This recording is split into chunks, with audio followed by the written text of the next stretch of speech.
Guys welcome to my channel. आज के video में हम देखेंगे order 5, rule 11, 12, 13, 14, 15 and 16। Okay, so इसके पहले भी मैंने ऑर्डर 5 पे वीडियो बनाया है, जहाँ पे हमने देखा था कि ऑर्डर 5 क्या कहता है issue and service of summons के बारे में, कि सूट इंस्टीट्यूट होने के बाद में जो समन्स डिफेंडेंट को भेजने की प्रोसीजर होती है वह हमने देखा था। तो आज हम देखेंगे ऑर्डर 5 में रूल 11, जो कि कहता है सर्विस ऑन सेवरल डिफेंडेंट। 11 देख ही लेते हैं। Service on several defendant save as otherwise prescribe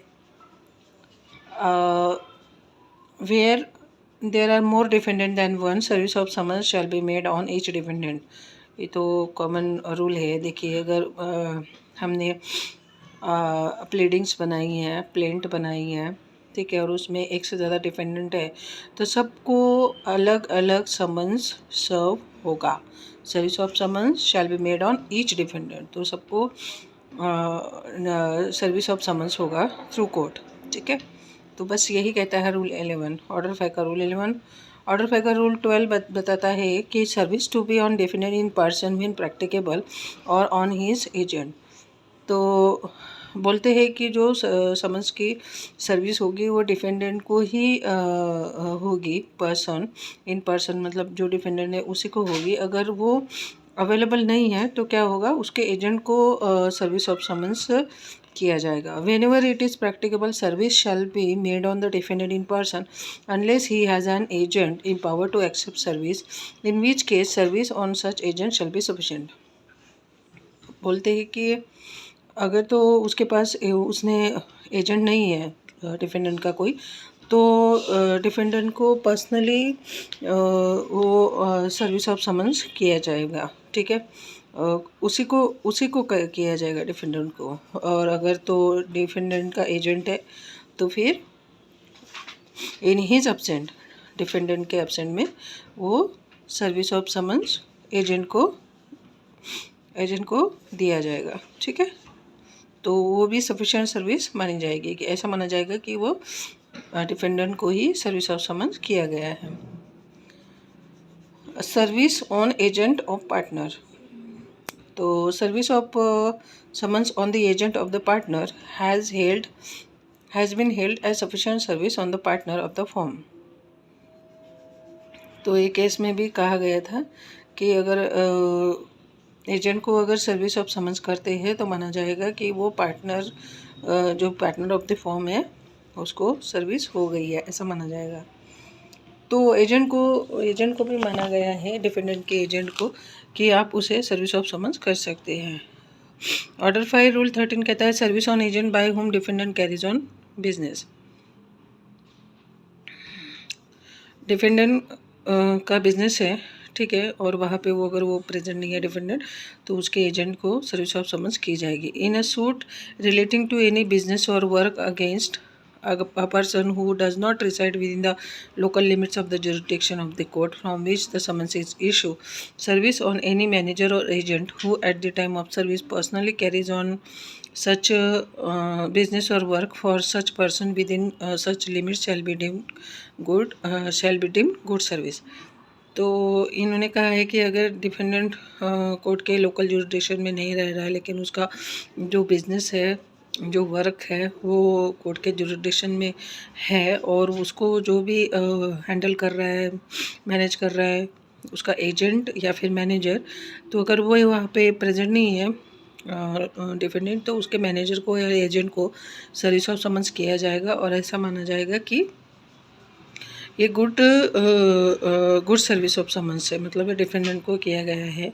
rule 13 का सब रूल 2 कहता है for the purpose of this rule the master of a ship shall be deemed to be the agent of the owner और character.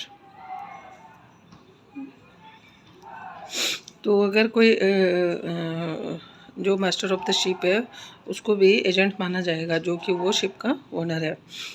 Order 5 का rule 14 कहता है service on agent in charge in suit for immovable property. अगर immovable property से related कोई suit है और जो एजेंट रखा गया है डिपेंडेंट के थ्रू जो कि देख रेख कर रहा है इमूवेबल प्रॉपर्टी का, तो ऐसे एजेंट को सर्विस ऑफ समन्स किया जाएगा जब डिफेंडेंट अवेलेबल नहीं होगा at the time of the service of summons, where in a suit to obtain relief respecting or compensation for wrong to immovable property, service cannot be made on defendant in person and the defendant has no agent empowered to accept the service. It may be made on any agent of the defendant in charge of the property. जो भी उस property का देख रेख कर रहा है उसको भी एजेंट माना जाएगा और उसको सर्विस ऑफ समन्स किया जाएगा। ऑर्डर 5 का रूल 15 कहता है वेयर सर्विस में be on an adult member of defendants family.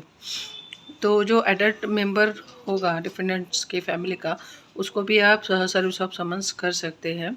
कब कर सकते हैं ये कहता है ऑर्डर 5 का rule 15 of civil procedure code 1908, where in any suit the defendant is absent from his residence at the time when the service of summons is sought to be effected on him at his residence and there is no likelihood of his being found at the residence within a reasonable time and he has no agent empowered to accept service of the summons on his behalf, service may be made on any adult member of the family whether male or female who is residing with him. Explanation कहा गया है कि a servant is not a member of the family within the meaning of this rule. तो rule 15 कहता है order 5 का कि जब डिफेंडेंट उसके रेसिडेंस से एब्सेंट है, ठीक है, जब सर्विस ऑफ समन्स करने गए तब डिफेंडेंट एब्सेंट है उसके रेसिडेंस से और ऐसा देखा जाएगा कि ऐसा माना जाएगा कि वो नहीं डिफेंडेंट उस वहाँ पे नहीं पाया जाएगा उसके रेसिडेंस से, जो भी पर्टिकुलर टाइम पीरियड है नहीं पाया जाएगा कुछ देर तक। तो और उसने एजेंट भी नहीं रखा गया है, उसका कोई एजेंट भी नहीं है जो कि उसके बिहाफ में समन्स रिसीव कर पाए। तो ऐसे केस में जो भी एडल्ट मेंबर होगा फैमिली का, चाहे वो मेल हो या फीमेल हो, who is residing with him, मतलब जहाँ पे वो उसके रेसिडेंस पे रह रहे हैं, ऐसे मेंबर को एडल्ट फीमेल और मेल पर्सन को, adult member of the family को सर्विस ऑफ समन्स किया जाएगा, ये गुड सर्विस मानी जाएगी। एक्सप्लेनेशन ये कहता है कि जो भी सर्वेंट रहेगा वो जो होगा वो मेंबर ऑफ फैमिली नहीं माना जाएगा और ऐसे अगर सर्वेंट को अगर आप सर्विस ऑफ समन्स करते हैं तो on behalf of the defendant तो वो गुड सर्विस ऑफ समन्स नहीं माना जाएगा। हाई कोर्ट अमेंडमेंट बताया गया है ऑर्डर 5 रूल 15 में।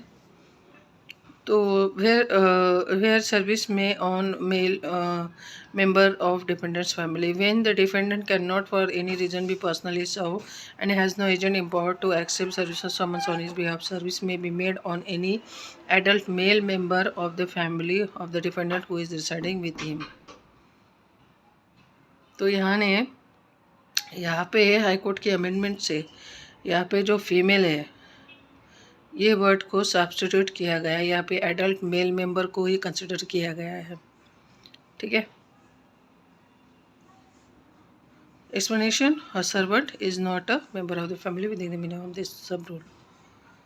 तो एडल्ट मेल मेंबर को ही आपको सर्विस ऑफ समन्स करनी पड़ेगी जब डिफेंडेंट उसके रेसिडेंस से एब्सेंट रहेगा।